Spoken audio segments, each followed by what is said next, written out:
This video is brought to you by Dr. Kristen R. Bromley's Guitar Method Book Series and Online Music Academy.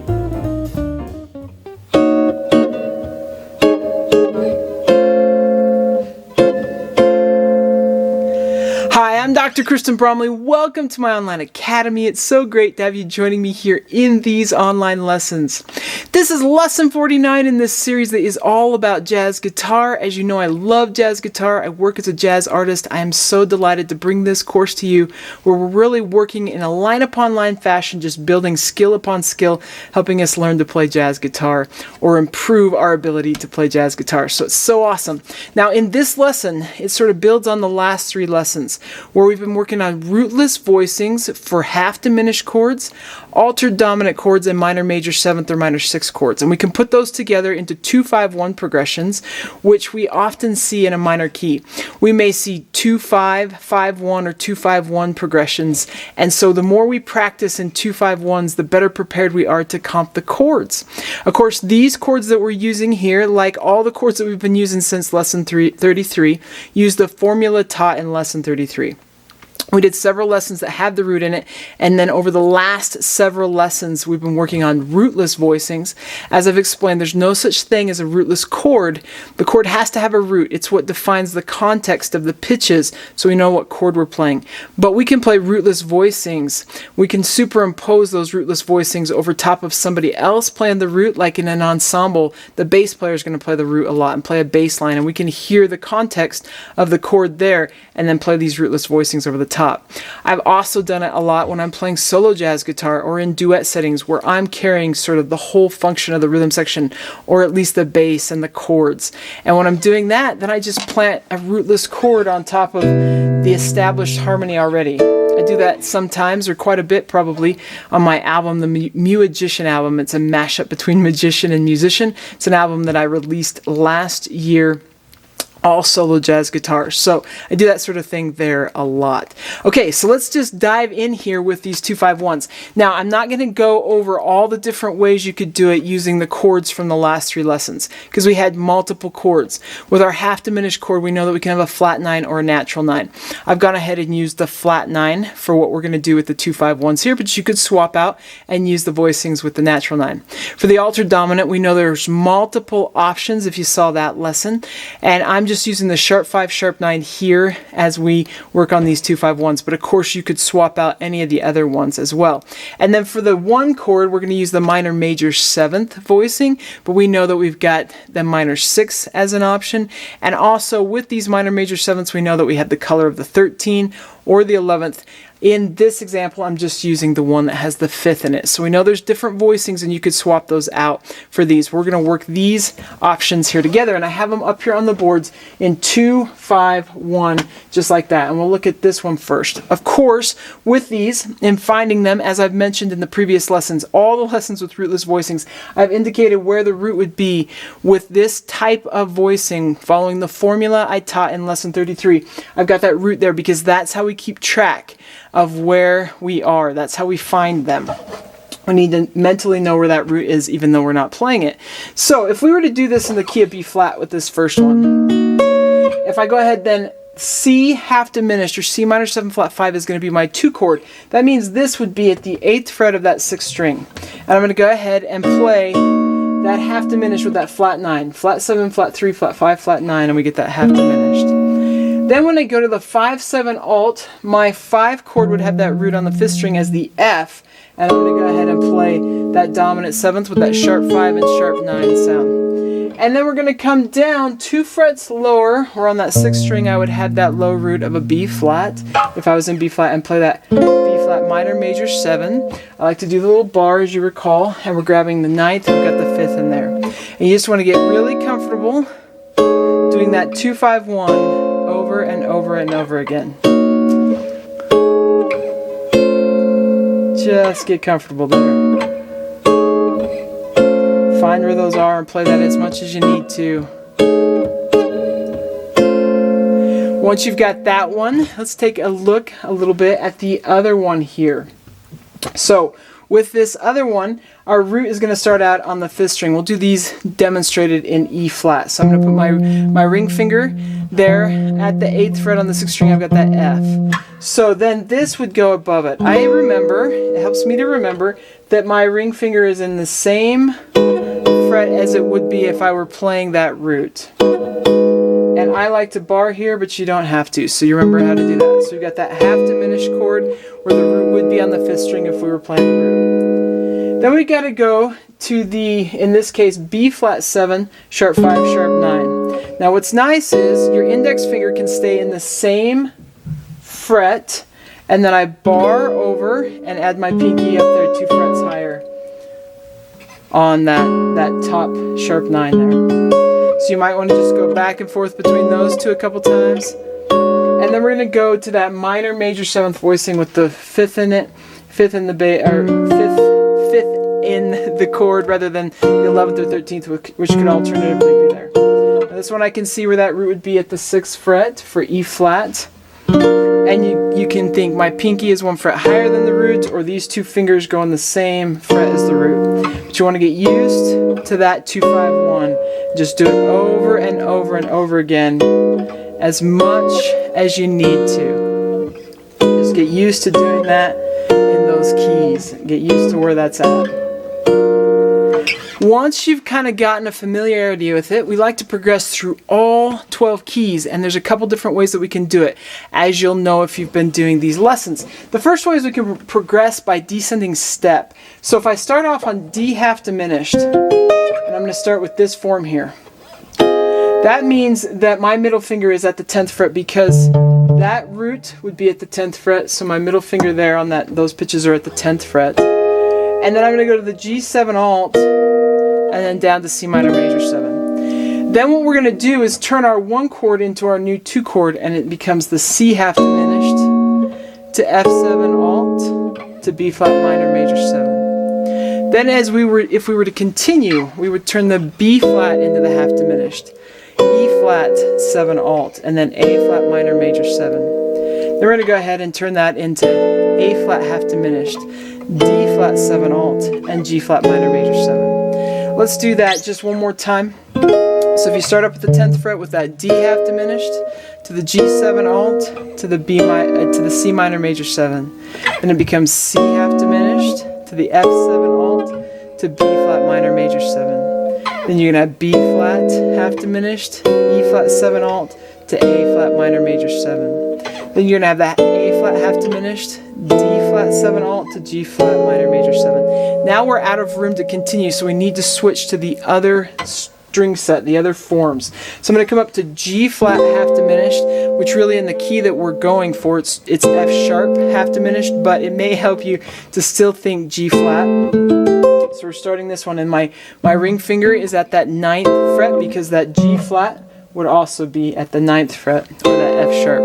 Then I got B7 alt as a continue, and then E minor major 7. Then it's going to become E half diminished to the A7 alt to the D minor major 7. Then you're going to go D half diminished to the G7 alt to C minor major 7. Now we've gotten through 6 keys, and if we were to continue, we would just go through those 6 keys again. So when we get back to C, we want to go up a half step.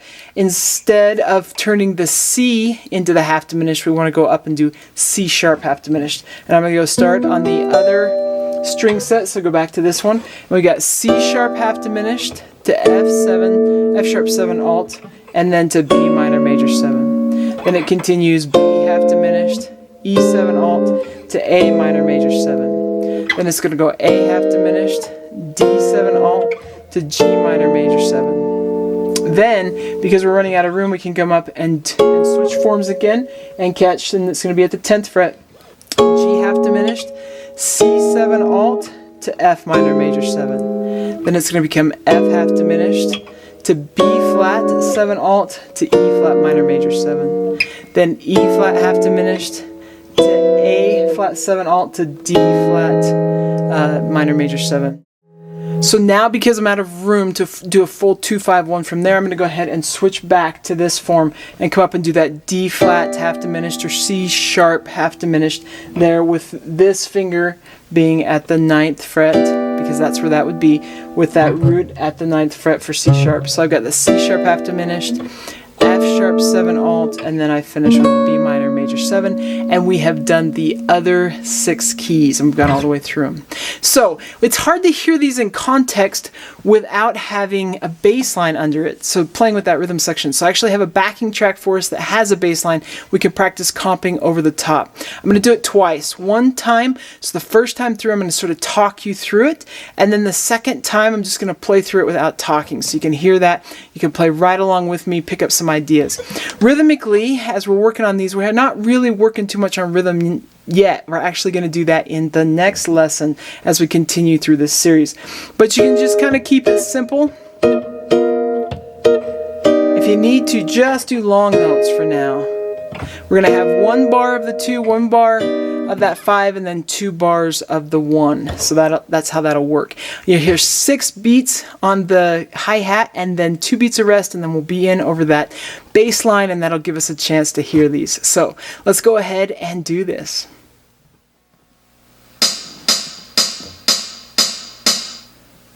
So we start with D half diminished, G7 alt, and then C minor major 7. And it becomes C half diminished, F7 alt, B flat minor major 7, B flat half diminished, E flat 7 alt, A flat minor major 7, A flat half diminished, D flat 7 alt, G flat minor major 7. And that becomes G flat half diminished really to B7 alt to E minor major 7. And then E half diminished, A7 alt, D minor major 7. It's going to become D half diminished, G7 alt, and C minor major 7. Then C sharp half diminished, F sharp, B minor major 7. Then B half diminished, E7 alt, and A minor major 7. It's going to become A half diminished, D7 alt, G minor major 7. G half diminished, C7 alt to the F minor major 7. Then you got C, F half diminished to B flat to E flat. Then E flat half diminished, A flat, and D flat. And then you do that D flat, G flat, and B.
great. At least I hope it's great. If you're finding this to be super challenging, it's okay. Challenging is good for us. Just need to slow down, work through it until you can pick up these things at your own pace. Now that backing track, like all the backing tracks that I create for this lesson series, is available on the channel, so you can play along with it as much as you'd like to without me playing over the top. Here in the video, the lesson video, it's nice for us to be able to play together, you to be able to play along with me and pick up anything that you'd like to from my playing, but you can play along with the backing track on your own, which is also a great thing to do. Down in the description below, there's a link. If you click on that link, it'll pull up that backing track video. You can play along with it as much as you'd like to. You also can find all the backing tracks that are available on the channel that are part of this lesson series on the Jazz Jam Along backing track playlists. So they're all there. You can find those and play along with them as much as you want to. Okay, so there's one other way that's really great to practice these 2-5-1s, and that's working through keys by fourth. So we were just working through keys by descending second. For the most part, it's a major second, except in that one spot where we have to change it up just a little bit and go by a minor second, but we're mostly descending by that major second for each of those keys. So the other way is to go around the circle of force, and to do this we'd have our 2-5-1, and then we grab our 5 chord as our new 2 chord and do a 2-5-1, grab our 5 chord, 2-5-1, and so on, and we'll make it through all 12 keys like that. And you can see that if you had a circle of force, if you kind of got it memorized by now, you could look and go C, F, B flat, and so on. You can see that we're working through the circle of force. So in doing this one, if I start up at that D half diminished, where my middle finger and ring fingers are at the 10th fret using this form, I've got my D half diminished, and then I go to my G7 alt and then my C minor major 7. Then what I'm going to do is switch forms, and I'm going to catch the G minor or G half diminished using this form here, and my ring finger is at that 10th fret, and then C7 alt, and then down to the F minor major 7, just like that. And then as I continue, I'm going to go back and do C half diminished to the F7 alt to B flat minor major 7. Then I'm going to go back and catch F half diminished, B flat 7 alt to E flat minor major 7. Then I go back and catch B flat half diminished, E flat 7 alt to A flat minor major 7. Then I go back, E flat half diminished, A flat 7 alt to D flat minor major 7. Then I can go back and catch A flat half diminished, D flat 7 alt, and then G flat minor major 7. Then I go back and I actually am going to switch back, stay on that same form and go higher because I'm out of room, and catch the C sharp half diminished or D flat 7 half diminished, but to the key that we're going C sharp half diminished, F sharp 7 alt to B minor major 7. Then I've got F sharp half diminished to B7 alt to E minor major 7. Then I'm going to go B minor 7 flat 5, or that B half diminished, E7 alt, A minor major 7. Then I go back and catch E half diminished, A7 alt to the D minor major 7. Then I got the A half diminished, D7 alt to G minor major 7. Then we got the D half diminished, G7 alt to C minor major 7. And we've made it through all 12 keys doing it just like that. And this is a really great way to practice. And of course I've got a bass line for us to play over with doing just that. And so the first time I will take us through it and I'll talk us through it, keep us knowing what key we're on. And then the second time I'll just play. So we'll go ahead and do it. Same thing as last time. You get 6 hits on that hi-hat, 2 beats of rest, and then we'll be in. So let's do it.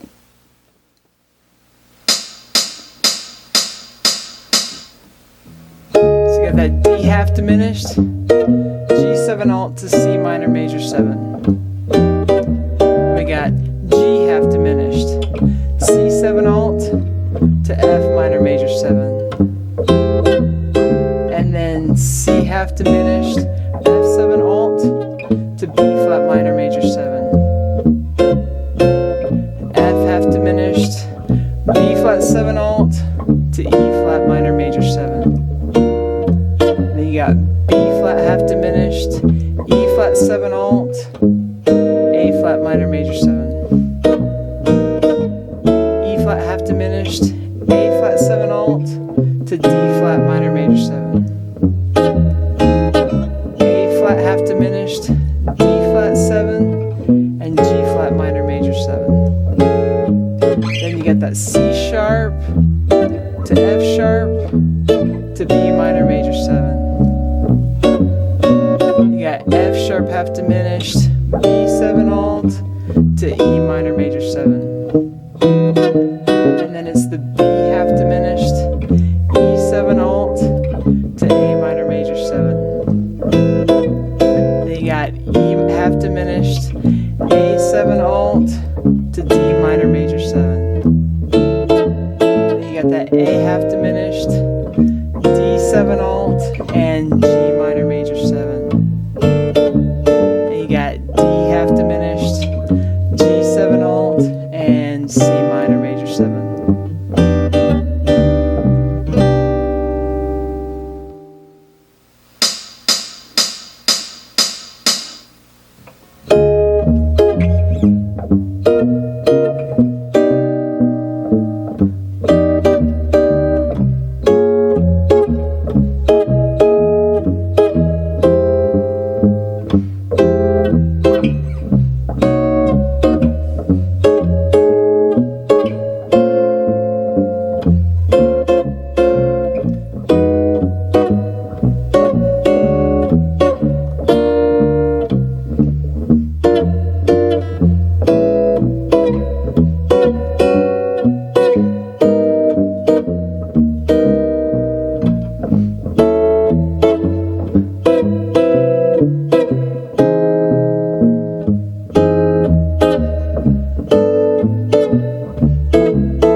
Okay, awesome. And of course, that backing track is available on the channel as well. There is a link in the description below, and you can find it on the Jazz Jam Along backing track playlist too. Okay, so that wraps us up for this lesson. What an accomplishment. We've been working a lot on these rootless voicings, and before that, we worked on some great voicings that had the root in them. Now we're going to look at comping rhythms, comping melodies, and just some other techniques we use when we're comping the chords in the swing style. Kind of really coming into the bebop era style of comping and what happens after in swing. So we've done Freddie Green before. There's already lessons on Freddie Green. We need to look at how we comp more like a piano, because as a guitarist we end up doing that a lot. So we're going to look at that, and there's those three components. There's the rhythm side, there's a melodic side, and then there is also some other tricks that we can use with passing chords and so on. So the next three lessons in this series are going to introduce us into more techniques for comping in that swing style, which is going to be great. These lessons are coming out on Mondays and Wednesdays. You got Technique Tuesdays, Theory Thursdays. On Saturdays, we're working on improvisation in the pop, rock, and blues styles right now. All those lessons are coming out each week. There's over 900 videos on the channel, so lots and lots of lessons that have already been released to give you help in playing various things on the guitar. So lots of great help there. Keep having fun. Keep at it, take care, and we'll see you again. If you found this video helpful, please hit the like button and subscribe to the channel. For more in-depth lessons and to progress through a free guitar course, check out my Guitar 101 series on YouTube and my guitar method books, which all come with access to hours of in-depth video lessons. You can find more information about me and my products at KristenBromley.com. Take care.